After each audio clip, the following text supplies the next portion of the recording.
गुरु पूर्णिमा के बाद प्रतिदिन 9 से 10:30 के बीच में संत वाणी का श्रवण मनन करेंगे, जो सबके लिए सरल, सर्वग्राही और तत्काल परिणाम देने वाली है। स्वीकार करने और समझने पर सद्य परिणाम देती है। ऐसी गो महिमा संतवाणी के सत्संग कहने और सुनने की हमारे अंदर भी खूब अभिलाषा है। कई वर्षों से हमारे सिद्ध बाबा हरिनाथ जी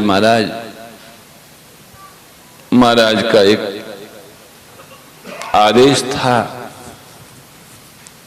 कि संतवाणी पे एक पूरा सत्र आप चर्चा करें। ऐसा कोई अवसर मिला नहीं। गीता जी की चर्चा हुई, साधक संजीवनी की स्वामी राम सुखदास जी द्वारा रचित, शेष जी द्वारा रचित गीता तत्व विवेचने का गत वर्ष चातुर्मास में पारायण हुआ।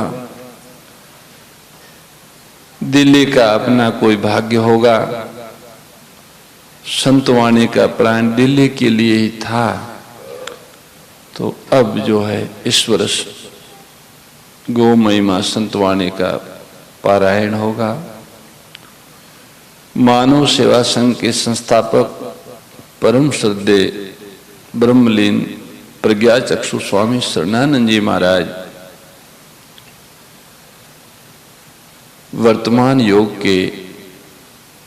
वर्तमान योग में उनके हृदय में मानवता का अवतार हुआ था। वह वाणी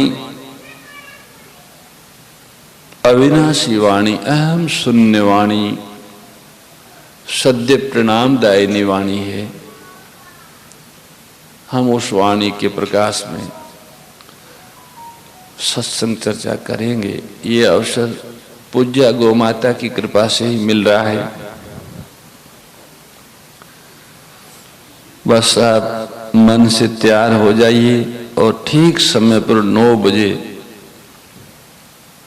प्रातःकाल 4 तारीख से हम प्रारंभ करेंगे।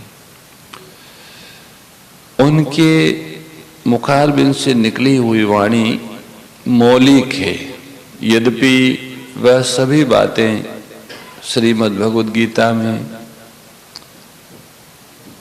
उपनिषदों में और अन्य ग्रंथों में है, पर उन ग्रंथों में से उस बातों को इतना सरलता से समझना, खोजना बहुत कठिन है। साधारण साधक उसको खोज नहीं सकता।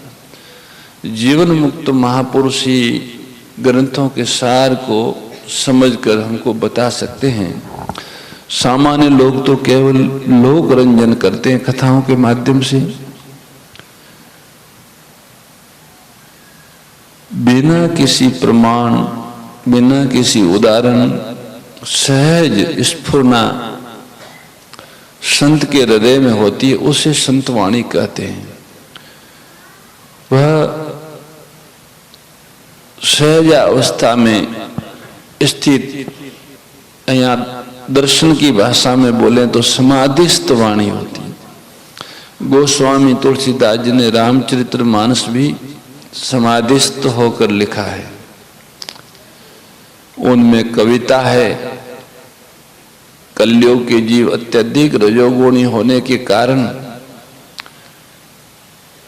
कविता के माध्यम से उनको रस आएगा और भगवान चरित्र का गायन करेगा या श्रवण करेगा। इसलिए नित्य लीलालीन गोस्वामी तुलसीदास जी के हृदय में यह रामचरितमानस की स्फुरना हुई। आज रामचरितमानस का एक भाग सुंदरकांड 7 कांडों में उसका यहाँ पाठ हुआ चातुर्मास के प्रारंभ में। सुंदरकांड जैसा उनका नाम है, ऐसी उनकी महिमा है। वैसे तो सुंदरकांड की प्रत्येक चौपाई, प्रत्येक दोहा हमें प्रकाश देता है, प्रेरणा देता है और परमार्थ पथ पे चलने का बल देता है। पर उसमें विभीषण और हनुमान जी का जो संवाद है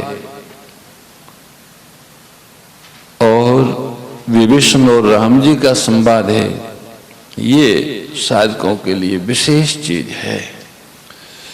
हनुमान जी के और विभीषण के संवाद में विभीषण हनुमान जी को कहते हैं कि तामस तन कसु साधन नहीं, मेरा शरीर तामस है, कुछ साधन भी नहीं है, क्या भगवान मुझे शरण दे सकते हैं?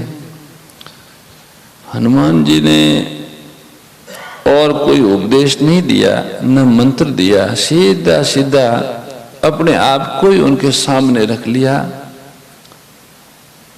प्रात लही जो नाम हमारा, ताही दिन तेही न मिले ही आ रहा।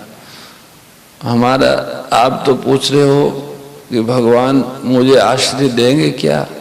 मेरे जैसे प्राणी को भगवान ने आश्रय दिया है। हमारा नाम लेने से भी भोजन न मिले ऐसी स्थिति है हमारी, फिर भी भगवान ने हमें आश्रय दिया और अपना अत्यंत प्रिय दूत बनाया है। बस यही उपदेश विभीषण जी के लिए काम कर गया, ये मंत्र हो गया उनका और वो भगवान के पास पहुंच गए। जीव विभीषण है और हनुमान हरि का मन है। हनुमान और नारद भगवान के मन है, हरि का मन ही हनुमान है, विभीषण जीवात्मा है। हरि के मन के रूप में जो शास्त्र है वो वाणी, संत वाणी, गुरु वाणी, वो हरि का मन नहीं है, हरि का संकल्प है, प्रभु का सभी कलेशों को, जीवों के सभी कलेशों को हरना। हम संत वाणी, शास्त्र वाणी पर विश्वास करके, आस्था करके प्रभु को अपना स्वीकार करते हैं तो बाकी सब कार्य अपने आप प्रारंभ हो जाते। सारी साधनाएं भगवान को अपना मानने मात्र से प्रारंभ हो जाती है, करनी नहीं पड़ती है। भगवान को अपना मानने का आधार गुरुवाणी, संतवाणी और वेदवाणी है। इन पे अविकल्प आस्था हो तो भगवान के साथ आत्मीय संबंध बन जाता है और उससे फिर प्रियता जग जाती है, मानव जीवन जन्म सफल हो जाता है। आप सब बहुत देर से विराजे हैं सुंदरकांड के पाठ में। सायंकालीन नित्य नियम भी आपके शेष होंगे।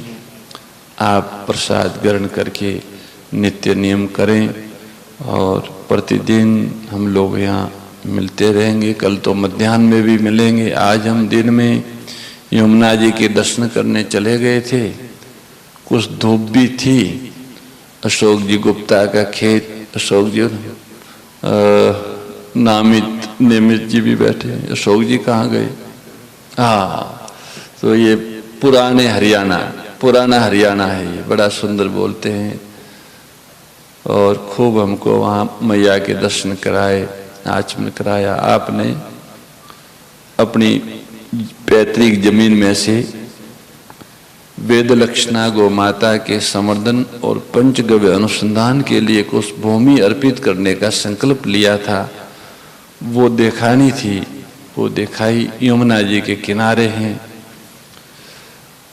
भगवान की कोई विशेष लीला इस माध्यम से होनी होगी तो ये अवश्य होगी। यमुना तट पे हमें गौ सेवा और गोविंद की स्मृति का लाभ उस स्थान के माध्यम से प्राप्त होगा। वो यहाँ से 37 किलोमीटर दूर है, शायद 37 किलोमीटर इधर नरसिंह सेवा सदन से, तो ज्यादा दूर नहीं है। आपने थोड़ी अंदर बताई थी तो हमने कहा एकदम किनारे कर दो, बोले किनारे हो जाएगी।